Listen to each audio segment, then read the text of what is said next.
In this tutorial, I'll be showing you how to run an advanced Google image search. So we are at images.google.com, and before I do any searching, you really need to know what you're looking for. It can be broad or it can be specific, but you have to have some type of idea. For example, I am looking for images by a Japanese photographer, Daido Moriyama. And I'm going to be looking through the results of my basic search to see what comes up first. And as you can see, we have a number of results, thousands in fact, for images that are by him. Now, I'm just assuming that these images are by this photographer because as you can see, there is no contextual text information to give you a title, an artist name, why is a certain website hosting this image. So you're going to have to do some investigation, some clicking around to make sure that, yes, this indeed is a photograph of a stray dog by this photographer. So as I hover over it, you'll see that you get some information at the bottom of it. We get some resolution info. Looks like it's a low. And then we have a URL. Yeah, and it's a .com. So like a note about these subdomains, and subdomains are the .coms, .orgs, .nets, .edus, .govs. You want to be really cautious about what what websites you're looking at. A lot of people just upload images to their WordPress blogs, and maybe we'll see as we click through these results that there really is no textual information or background information about these images and where the blog poster or content hoster got the images from. Maybe they got them from a museum website or an image database. So we just got to be cautious about the trustworthiness and reliability of these sources. Just got to make sure that they're legit and have authority. So this one looks good. We have a bfox.wordpress.com. Let's click on it. Alright. And look, it gives me even some more options, some more images. And I don't know where these are from. I could analyze the URL that's at the bottom of my browser as I hover over them, but I'm not because I'm just focused on this image here. And we have two options. We have visit page or view image. But above that, we have some text. And, it looks like it's in Italian. And I'm looking to read in English. So maybe if I click on it, I have Chrome set that way it translates for me. It makes a suggestion. But let's see, let's do the translate. But there are a bit of hoops that you're going to have to jump through. We're going to have to evaluate this page.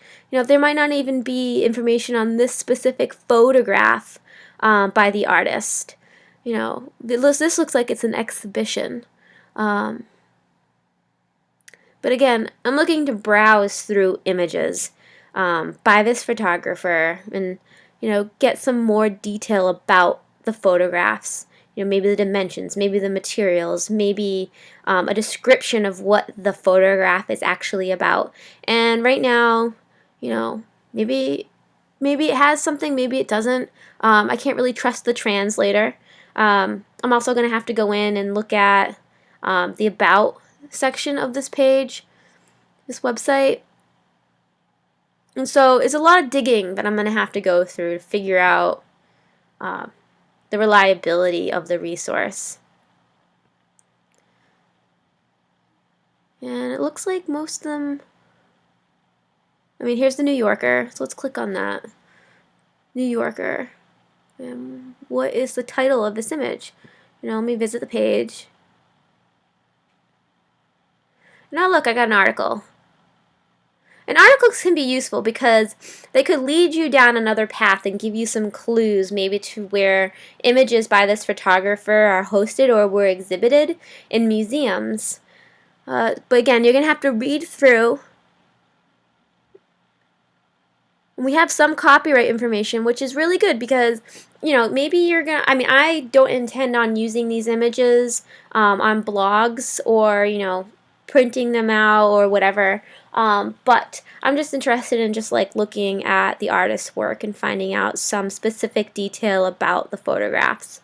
But the copyright info is good because you know that these images on this New York Times website are owned by the artist, and it's courtesy probably by a gallery that owns the images as well. Yeah, so we got some pictures in here. Let's click on. Does anything happen? No. So, you know, I don't have any titles. Again, like there's not a lot of information about these photographs. But I could maybe like pull some content out of this little short, this blog post on war photographers to see what other maybe keywords I could pull out. But I'm going to go back to the advanced search. I'm going to go back and do an advanced search. So let's get back here. So that's just doing some basic searching. Now to get to the advanced search, after you've done a basic search, we have a little gear icon here.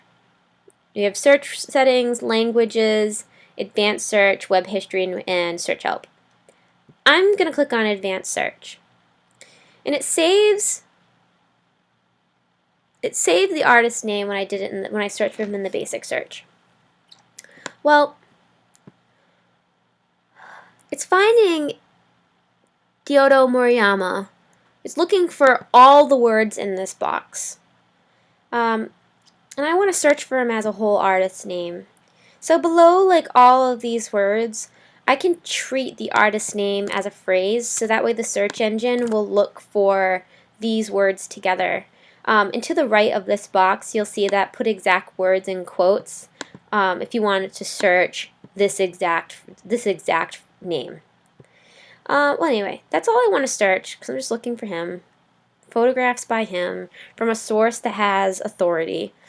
I can narrow down my image search as well. Like I mean, again, I'm just interested in browsing, but if I wanted to find high res, I could do that here. I could look for medium, I could look for an icon, etc., and even have some pixel information, resolution information that you could pick. I could also narrow it down by color. Again, I'm just going to leave it as any color. I can select image type, which really is, you know, searching for faces, photo, clipart, line drawing, or animated. And then region, this really is like, you know, where the images have been published from. So, you know, maybe I'm looking for published from Japan or published in the United States. But I find the most useful field in the advanced search for Google image is the site or domain box. And you'll see before typing a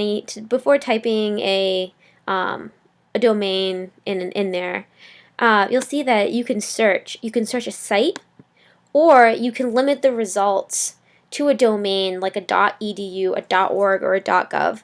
And this is going, if I were to type it, and you can only search one at a time, which is kind of unfortunate, but this is going to allow you to eliminate .coms and only search, you know, a .edu, which would be a library, or you know, a .org, which could be an organization, or maybe a photo foundation or a museum, and a .gov would be a government agency that, you know, maybe they're collecting war photographers across the world. Who knows? But I'm fairly certain that there are museums that collect this photographer's work, and you know, I could search SFMOMA.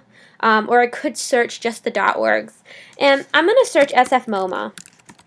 So that's the San Francisco Museum of Modern Art. And I'm going to do a search. And also you can isolate, you can narrow your search down even further by format type. because maybe you want JPEGs or a PNG. And then you can also limit it by usage rights. If you wanted to take this, whatever images you find, and reuse them, this is a way for you to narrow down the search as well. But I'm just going to leave it as not filtered by license and do the advanced search. And here we go. Okay, so these are the results. And if I hover over them, this is only searching the SFMOMA website, which is good because they are a museum and maybe they have information about individual images, or maybe they've had exhibits on this photographer. So I'm just going to click on this image, and you can see it's openspace.sfmoma.org. Okay. I know it's in English. It's an American museum. And it looks like this is a blog from SFMOMA. And look, there's photographs on here by this photographer. Okay. And look below the photographs. It's not just Murayama's work, but it's also work by other Japanese photographers, modern and contemporary. So this is great. And let's see if we click on an image. It brings us to a record. Alright, and here we have a title. We have the artist's name and even his birthplace and year of birth. We have the year that the work was made. We have its material type. We have a classification. It is a photograph. And here's a citation down at the bottom that tells you the dimensions, silver gelatin print, who owns the copyright of it, and then there's also the view detail. So we can zoom in on the image and see it on screen. So this is the kind of information I'm looking for. And it even, on this page, it even has related to this artist. So it's selected artwork. So I'm like, either I could scroll through them, view others, or I could view all. And look, it's more images by this photographer. And if we click on, so here's Stray Dog. Again, it's pretty much, the record is formatted the same. I know where to look for the information. This is really good. And again, like now that you know that SFMOMA carries work by this photographer, and we saw in their blog post that there are others, you could start doing some searching on this website for Japanese photography. And that is how you can go about finding images. But last but not least, copyright is big because you might not be able to reproduce these images. So you want to look for that information as well. So I usually look on the page for terms of use or like services, and it's most of the time found at the bottom. So this resource is for educational use, and it contains contents may not be reproduced without permission. Please review our terms of use. Okay, so by going through this terms of use, you'll be able to discover how you could actually, how you could use these materials. And so I can see here, like number 6, permitted use of materials. Going through this, it says, here we go. Nothing in these terms shall prohibit you from fair use of materials defined by applicable law, using the materials to the extent such materials are in the public domain, for personal, educational, or non-commercial use of the material on the following terms. So we're gonna have. So if we were to use this, on a blog for class, or we were gonna be putting it in a research paper, we have to cite this work, and we have to link it to the URL, and the URL would be this up here. So if I wanted to cite Stray Dog, I would have to cite this URL.